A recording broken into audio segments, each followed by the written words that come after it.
Hey everybody, welcome back to the channel. This is episode 5 of the Big Block Barracuda Blitz. And in this video, we're going to go over everything that the electrical shop was able to do on the car while I was out of town, as well as discuss some positive and negative updates.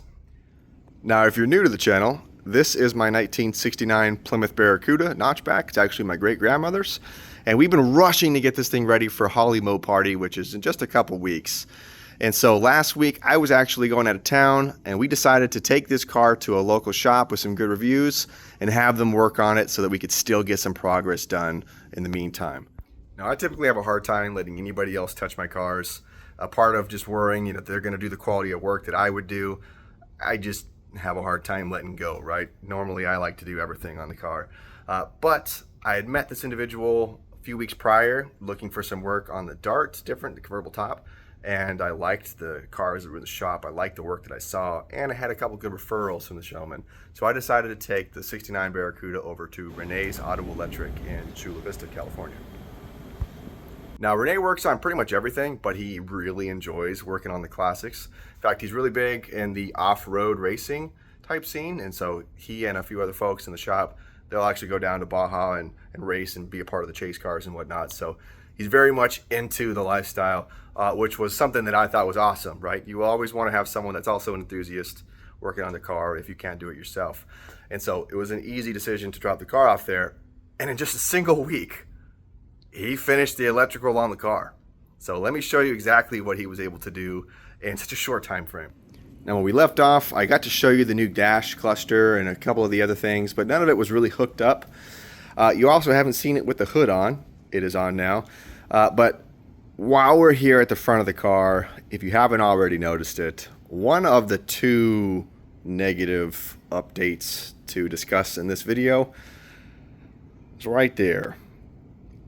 Now, unfortunately, while waiting for the tow truck to bring the car back home, it was backed into. Now, I'm thankful that this happened before I did any kind of paint work on it, although I wanted to keep the original paint for a while and live with the originality. And of course, 69 is a one-off year, as many of the Mopar cars back then. This front end is only found on 69 Barracudas. It's the only year they had that front bulge, and of course the grille assembly is all different. I could probably hammer out the sheet metal part of the nose, but the grills are all cracked, and maybe I can JB weld it somehow. I got to figure out what I'm going to do. I'm probably going to have to start looking for some replacement plastics. C'est la vie, right? But ignoring that, getting back to some of the good stuff, take a look at this.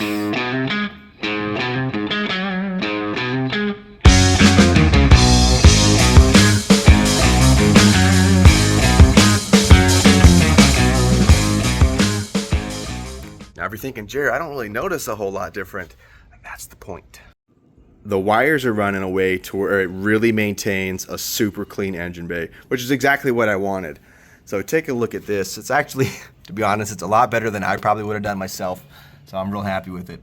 He ran all the needed wires through right on this crevice of the valley between the pan and the valve cover, going to the alternator, of course, the electric water pump, and then for the fans, the harness coming through right here on the radiator core support, connecting right there down below and not in the way.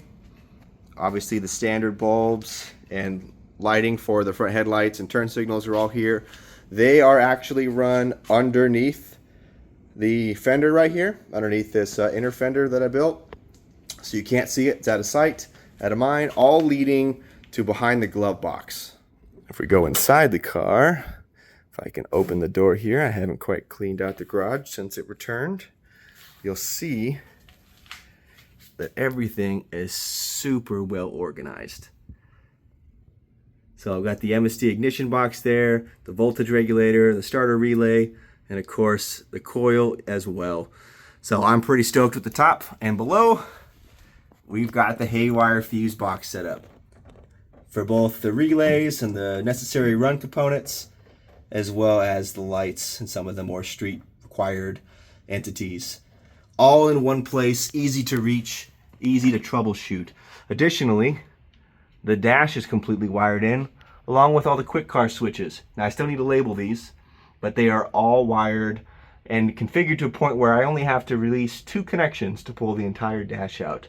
So I'm super stoked about that, and it looks fantastic too. Going over to the driver's side, you'll see too that the turn signal switch is now mounted and ran on the column. Column was also buttoned up.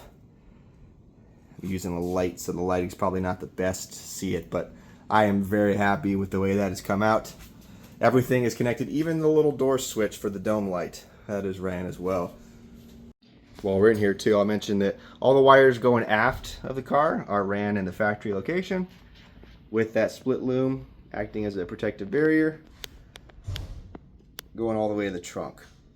If we open this guy with my handy dandy screwdriver, I can get it here. There we go.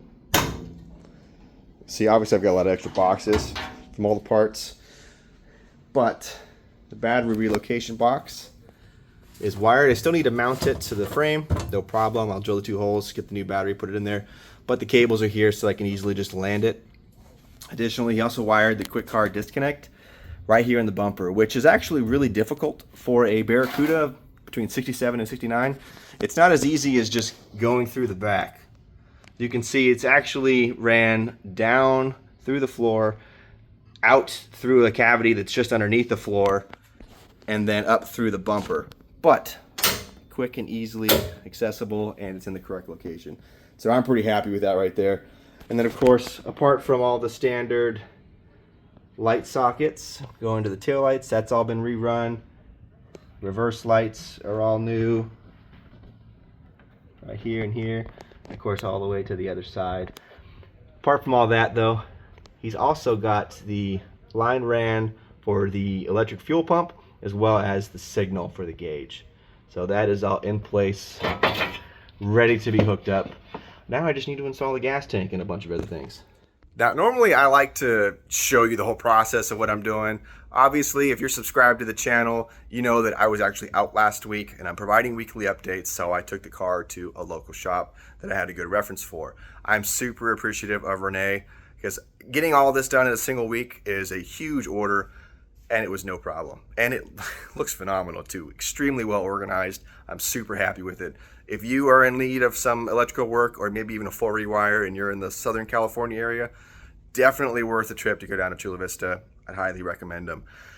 That was the good news. And if you remember in the beginning, I mentioned that there was good and bad. The bad news is really 2 separate items. And apart from the bump on the front end, which really sucks, you know, no getting around it. It happens. I can fix a lot of it, and I'll probably have to buy some new plastics. But the other component of the bad news is that I am not going to make Holley Moparty.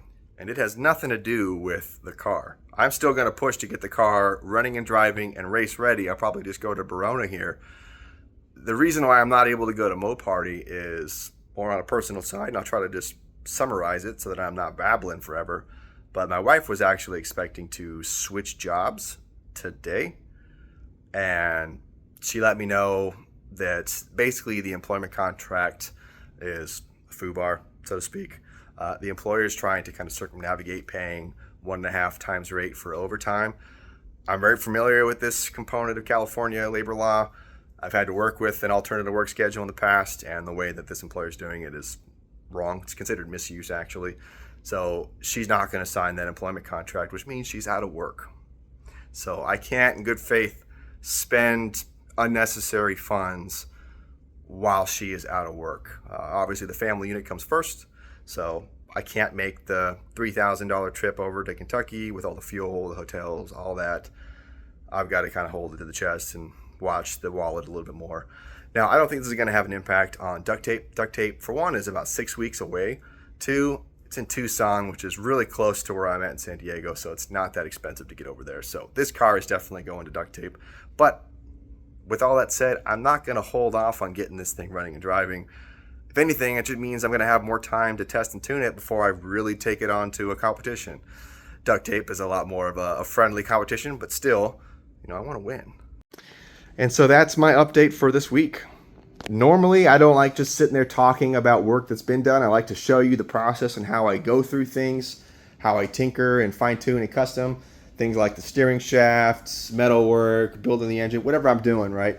But I'm having to cram so much work in such a little bit of time that I'm having to kind of summarize a lot of work that has been done. Nonetheless, if you're subscribed to the channel, you can expect to get that notification button soon where this thing is roasting rubber on the street. And with that, I will bid you adieu.